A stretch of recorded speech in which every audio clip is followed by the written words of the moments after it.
Por décadas, o poderoso couraçado dominou os mares. Desde o período que antecedeu a Primeira Guerra Mundial até o início da Segunda Guerra Mundial, esses navios gigantescos representavam o auge do poder naval. Mas os tempos mudam, os sistemas de armas evoluem, e uma dessas evoluções encerrou rapidamente o longo reinado do couraçado no início da Segunda Guerra Mundial. Aviação naval embarcada, bombardeiros de mergulho e torpedeiros lançados desses navios tornaram o couraçado um alvo indefeso. As marinhas passaram a depender mais dos porta-aviões do que dos couraçados para operações ofensivas. E o fim da era dos couraçados foi selado em uma batalha épica em 1945, quando centenas de aeronaves americanas sobrepujaram o Yamato japonês, um dos maiores couraçados já construídos. O Yamato foi perdido, e o couraçado tornou-se praticamente obsoleto. O surgimento de mísseis antinavio avançados e depois de sistemas aéreos não tripulados nos anos seguintes selou seu destino. Mas agora, o couraçado está de volta, e com força total. Os Estados Unidos iniciaram um novo programa de couraçados como parte de sua ambiciosa iniciativa Frota Dourada, o Couraçado Classe Trump, ou BBGX. Mas não é apenas uma nova nau capitânia avançada da Marinha dos Estados Unidos, disputando o título de Rei dos Mares. O BBGX rompe com a doutrina naval tradicional dos Estados Unidos. Uma mudança que pode transformar o cenário da guerra naval moderna. Veja o que você precisa saber sobre o BBGX de 17 bilhões de dólares e por que a Marinha dos Estados Unidos decidiu destacar novamente o couraçado. Por décadas, o poder militar dos Estados Unidos se baseou em frotas distribuídas centradas no porta-aviões. A lógica se baseia em lições do fim dos couraçados na Segunda Guerra Mundial. Em uma era em que o poder aéreo tinha vantagem sobre o poder naval, os couraçados representavam poder e comando demais concentrados em um só lugar. Apesar de seu poder, ele tornou-se vulnerável às novas tecnologias. Para os Estados Unidos, o grupo de porta-aviões foi a solução. O poder aéreo abrigado nos enormes porta-aviões dos Estados Unidos, combinado com uma infinidade de armamentos nos destroyers, submarinos e outros navios de apoio do grupo, aumentou enormemente o poder ofensivo disponível para os Estados Unidos em um único desdobramento. Os grupos de porta-aviões permitiram defesa em várias camadas, muito mais eficaz para o porta-aviões do que um único couraçado. Mas talvez a vantagem mais significativa de um grupo de porta-aviões seja que ele distribui o risco. O poder de fogo e o comando são distribuídos entre vários navios, aumentando a resiliência geral de todos eles. A doutrina funcionou na prática tão bem quanto na teoria. Por décadas, os grupos de porta-aviões dos Estados Unidos permitiram ao país projetar poder incomparável globalmente, e como o Irã pode atestar hoje, ainda o fazem. Mas agora, o BBGX sinaliza uma grande mudança de pensamento. A ideia deste navio é reunir comando de defesa aérea, ataque de longo alcance e dissuasão em uma só grande plataforma, e não espalhá-los por um grupo de porta-aviões distribuído. Isso levanta a questão, parafraseando o velho ditado: em time que está ganhando não se mexe, certo? Por que mudar uma estratégia que tem dado certo por tanto tempo? Bem, os tempos mudaram. Os sistemas de armas evoluíram e o combate marítimo moderno já não é como há alguns anos. A frota dos Estados Unidos enfrenta novas armas, como enxames de drones e mísseis hipersônicos, gerando vulnerabilidades inéditas. Os Estados Unidos desenvolvem novos sistemas de armas avançadas, ofensivas e defensivas, que precisam ser integrados à sua frota. O BBGX é uma tentativa de matar esses dois coelhos com uma cajadada só. Para ser justo, é mais como jogar uma cadeia de montanhas nesses dois problemas do que uma pedra. Mas você entendeu a ideia. Segundo o presidente Donald Trump, eles serão mais rápidos, maiores e 100 vezes mais poderosos que qualquer couraçado já feito. O ex-secretário da Marinha, John Fallon, recentemente dispensado, foi um pouco mais sutil. O futuro couraçado classe Trump, o USS Defiant, será o maior, mais mortal, mais versátil e o navio de guerra mais bonito de todos os oceanos do mundo, afirmou ele. Trump estava ao lado dele, para ser justo. Mas a melhor explicação do conceito operacional do novo navio talvez venha do pedido de orçamento da Marinha. Ele diz que o papel do couraçado é oferecer grande poder de fogo de longo alcance e servir como plataforma avançada de comando e controle, robusta e com alta capacidade de sobrevivência. Oferece opções econômicas de ataque e defesa, e embarcar a equipe de comando da frota aumenta a sobrevivência ao aproximar os comandantes do combate. Isso mostra que ele pode ser uma plataforma flexível de comando e controle para veículos tripulados e não tripulados. Impressionante, não? Mas como tudo isso funciona na prática?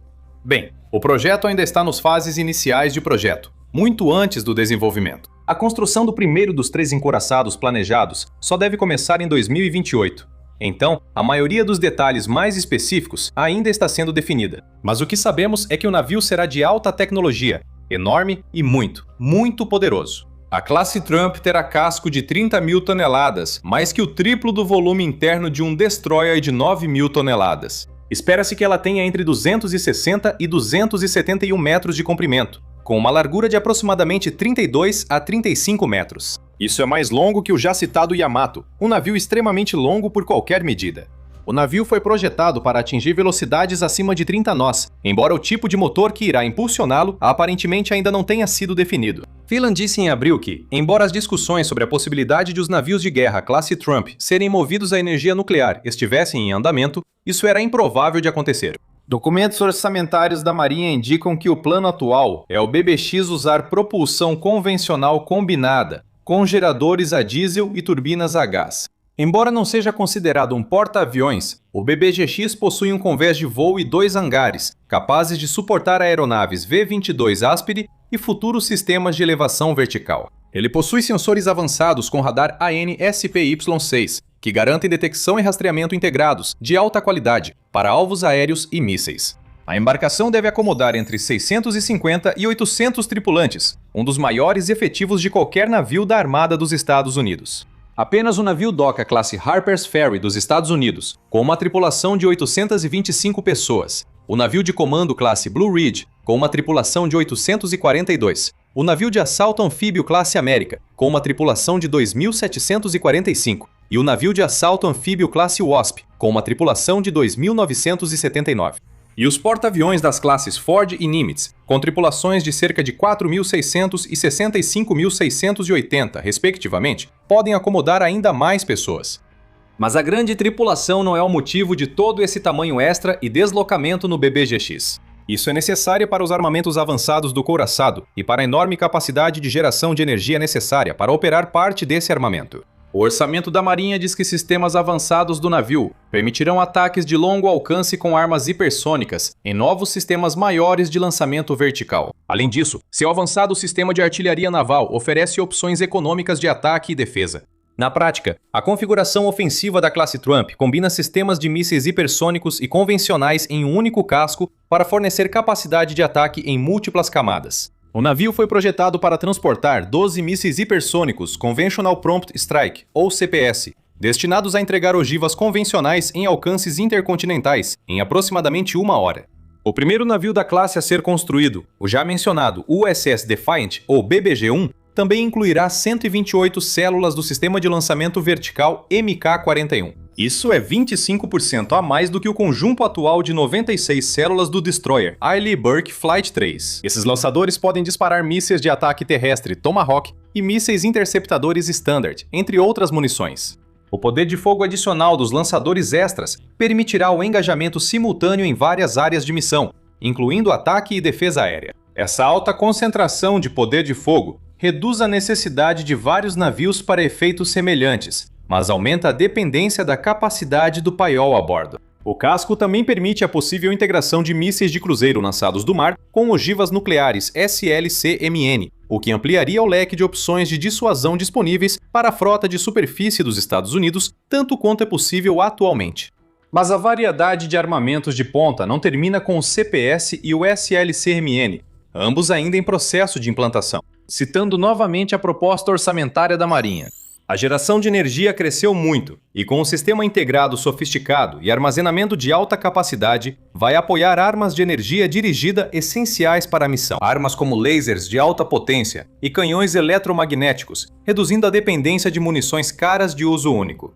Um dos principais motivos para o tamanho do novo couraçado é servir de plataforma para essas armas, que parecem saídas da ficção científica. O canhão eletromagnético, armas de energia dirigida a laser e, possivelmente, armas de energia dirigida por micro-ondas. A Marinha dos Estados Unidos recentemente retomou seu programa de canhão eletromagnético abandonado e está desenvolvendo e testando ativamente ambos os tipos de armas de energia dirigida. O problema com as três é que elas exigem enormes quantidades de energia. Isso já é difícil de implementar em terra, mas no mar traz desafios de projeto que podem ser realmente chamados de ciência de foguetes.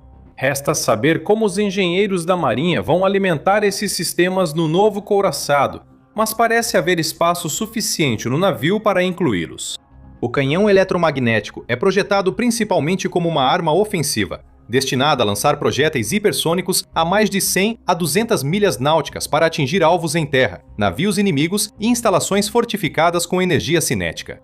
Mas sua alta velocidade e o curto tempo até o alvo também o tornam adequado para a defesa antimísseis, interceptando mísseis de cruzeiro antinavio, drones e até ameaças hipersônicas. Por outro lado, as armas de energia dirigida são principalmente de natureza defensiva. Armas a laser são usadas principalmente para combater drones, ou CUAS, contra foguetes, artilharia e morteiros, ou CRAN, defesa aérea de curto alcance, ou SHORAD, e para ofuscar ou danificar sensores em plataformas inimigas. Armas de micro-ondas realizam ataques eletrônicos não cinéticos, usadas para neutralizar enxames de drones, comunicações, radares inimigos e sistemas de guiagem de mísseis. No BBGX, armas de energia dirigida na faixa de 300 a 600 kW estão planejadas como parte da configuração básica, com possíveis atualizações para aproximadamente 1 MW, dependendo de quanta energia pode ser instalada no navio. Os sistemas de laser, supostamente derivados dos sistemas Odin ou Helios, têm como objetivo apoiar operações de vigilância, designação de alvos e combate a drones. A inclusão desses sistemas mostra que a defesa do navio é estruturada para enfrentar várias ameaças, com interceptação em camadas e engajamento ativo, não apenas proteção passiva. Se busca análise apurada e percepção aguçada, encontrará em todos os nossos vídeos no The Military Show. Inscreva-se no canal para conhecer a verdadeira história das manchetes e acompanhar os últimos acontecimentos. Além das armas de energia dirigida, a configuração defensiva do couraçado classe Trump inclui 2 lançadores de mísseis RIM-116 Rolling Airframe para defesa de ponto contra mísseis e aeronaves inimigas. Ela possui 2 canhões de 5 polegadas calibre 62 para combates de superfície e 4 sistemas de 30 mm para defesa de curto alcance contra pequenas embarcações e ameaças aéreas. Como pode ver, incluir sistemas antidrone como padrão na arquitetura defensiva reflete o crescente uso de sistemas não tripulados em conflitos marítimos. Para qualquer navio, especialmente os com tanta potência de fogo, essa nova realidade exige cada vez mais capacidade de detectar e interceptar ameaças antes do impacto. O BBGX, portanto, exigirá operação contínua de sensores e armas sob alta demanda de energia, além de desempenho confiável dos sistemas de combate integrados sob condições de ataque sustentado. Acertar isso e manter esse padrão enquanto novas tecnologias são integradas ou enfrentadas ao longo do tempo não é fácil. A lista de projetos de alta tecnologia adiados ou cancelados por problemas de design mostra como esse processo pode ser difícil. É por isso que a alta cúpula da Marinha está enfatizando acertar o design e a tecnologia avançada antes de mergulhar de cabeça no BBGX. Segundo o pedido de orçamento da Marinha, uma estratégia inovadora orienta o design e a construção do novo couraçado, baseada em um fluxo de trabalho digital avançado. Isso utiliza engenharia digital moderna, projeto assistido por IA e práticas avançadas de produção para reduzir custos e riscos de cronograma. Adotando as melhores práticas da construção naval coreana e japonesa, a abordagem prioriza a alta maturidade do projeto antes da construção modular de alta precisão e forte integração entre equipes de design e produção. A estratégia visa estabilizar a força de trabalho, aumentar a resiliência industrial e entregar a nova capacidade de forma mais previsível e acessível. Tomara que essa nova abordagem evite os tipos de problemas enfrentados com a fragata classe Constelação. O projeto desse navio ainda estava sendo finalizado em abril de 2025, quase 5 anos após a concessão inicial do contrato, e com o trabalho já iniciado no navio líder. Essa situação lamentável ocorreu apesar de a Marinha ter escolhido explicitamente um derivado de uma fragata já em produção, a Fregata Europeia Multimissão Franco-Italiana, ou FREM, para reduzir riscos e manter o programa no caminho certo. Agora, só para deixar claro, a introdução do BBGX sinaliza uma mudança doutrinária, onde a concentração de poder em um único couraçado agora é considerado um elemento essencial da guerra futura, em vez de uma vulnerabilidade gritante. Mas isso certamente não significa que os Estados Unidos vão jogar fora o que já tem, por assim dizer, mudando completamente da sua frota estabelecida e do seu modo de operar. Isso fica claro na proposta de orçamento da Marinha, segundo a qual o couraçado deve acrescentar capacidade ao extremo superior da combinação de forças de alta e baixa da Frota Dourada. O couraçado pode liderar grupos de ação de superfície, integrar-se a grupos de ataque de porta-aviões ou operar sozinho para proteger rotas marítimas críticas. Não se trata de substituir o grupo de porta-aviões dos Estados Unidos ou o próprio porta-aviões como um novo projetor de poder global. Ele lidera uma nova geração de combatentes de superfície avançados, feitos para modernizar a Marinha dos Estados Unidos e ampliar muito o poder de fogo no mar. Como navio avançado da próxima geração na Marinha dos Estados Unidos, ele faz parte da Frota Dourada, com contrapartes tanto na ponta mais sofisticada quanto na mais simples. O orçamento proposto para o ano fiscal de 2027 inclui bilhões de dólares em fundos antecipados para iniciar o trabalho no BBGX, além de outros 837 milhões de dólares em fundos de pesquisa e desenvolvimento. A aquisição e o assentamento da quilha começariam no ano seguinte, impulsionados por um pedido orçamentário de 17 bilhões de dólares para o primeiro navio. Isso faria dele o navio mais caro já colocado em serviço. O atual detentor do recorde é o USS Gerald R., o primeiro dos novos porta-aviões da classe Ford, que supostamente custou cerca de 13,3 bilhões de dólares.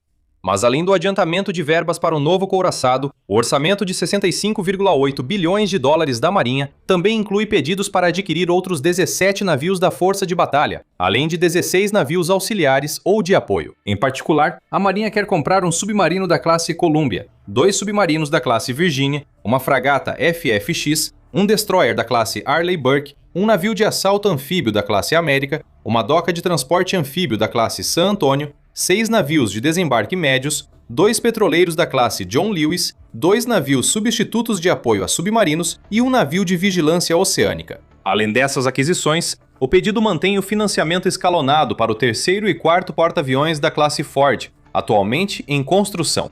Portanto, é evidente que a Marinha não está colocando todos os ovos em uma única cesta com o BBGX, e isso é prudente. Apesar de seu incrível poder de fogo, a vulnerabilidade que tornou os couraçados do início do século XX obsoletos ainda persiste. O grande poder em uma só embarcação faz dela alvo principal de adversários dos Estados Unidos. Em alguns cenários, por exemplo, na atual operação dos Estados Unidos na costa da Venezuela, um único couraçado classe Trump quase certamente poderia realizar um trabalho militarmente mais eficaz e muito mais econômico do que um grupo-tarefa de porta-aviões. O alcance da operação, supostamente voltada a impedir o tráfico de drogas, e a ameaça representada pela Venezuela não justificam o prolongado envio de um porta-aviões ou grupo de ataque. Um BBGX com uma pequena frota de Asperes poderia destruir quaisquer lanchas rápidas à vontade, com a mesma eficácia, e por uma fração minúscula do custo.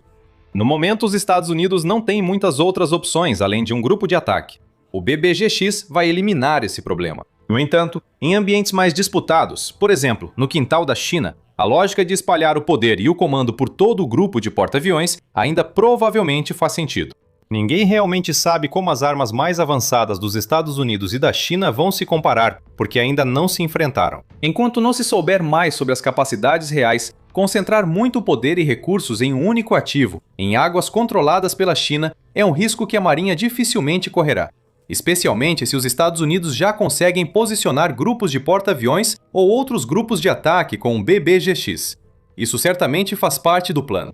Segundo o pedido de orçamento, como plataforma flexível de comando e controle para veículos tripulados e não tripulados, o couraçado pode liderar grupos de ação de superfície, integrar-se a grupos de ataque de porta-aviões ou operar sozinho para proteger rotas marítimas críticas. Parte da justificativa do BBGX é preencher a lacuna nos grupos de ataque deixada pela aposentadoria dos cruzadores da classe Ticonderoga. Eles há tempos exerciam funções dedicadas de comando da defesa aérea nos grupos de ataque de porta-aviões dos Estados Unidos, mas já estavam um tanto ultrapassados. Em meados da década de 2020, a frota de superfície se limitava basicamente aos destroyers classe Arleigh Burke como únicos grandes combatentes em produção.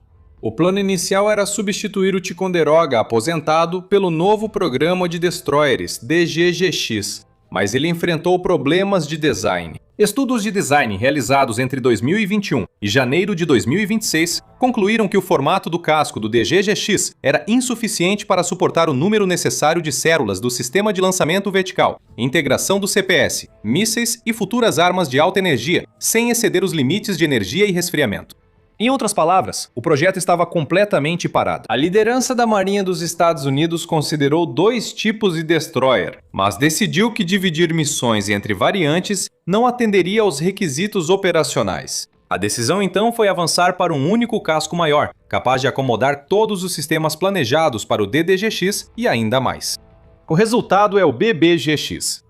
Ele certamente parece impressionante no papel. e a lógica por trás de sua concepção faz sentido. A Marinha reconhece que ainda é cedo e que desafios importantes precisam ser superados para o projeto se concretizar, quanto mais dentro do orçamento e no prazo. Grandes dúvidas persistem sobre a capacidade da indústria naval dos Estados Unidos de entregar. Grandes estaleiros como Bath Iron Works, Ingalls Shipbuilding e Newport News Shipbuilding estão atualmente operando com escassez de mão de obra e compromissos de produção já existentes. Para expandir a produção, será preciso recrutar e treinar mão de obra qualificada e investir bastante em infraestrutura e fabricação. A escala do programa BBGX também deve impulsionar a demanda por componentes especializados e processos avançados de fabricação, introduzindo riscos relacionados a atrasos no cronograma e aumento de custos. Adicione as guerras comerciais de Trump e o contínuo envolvimento marítimo no Golfo Pérsico à equação, e esses riscos só aumentam. Só o tempo dirá como este projeto ambicioso e empolgante vai lidar, ou não, com esses desafios. Seguiremos acompanhando de perto e mantendo você informado. Enquanto isso, assista a este vídeo para descobrir se o porta-aviões já está realmente obsoleto. Obrigado por assistir.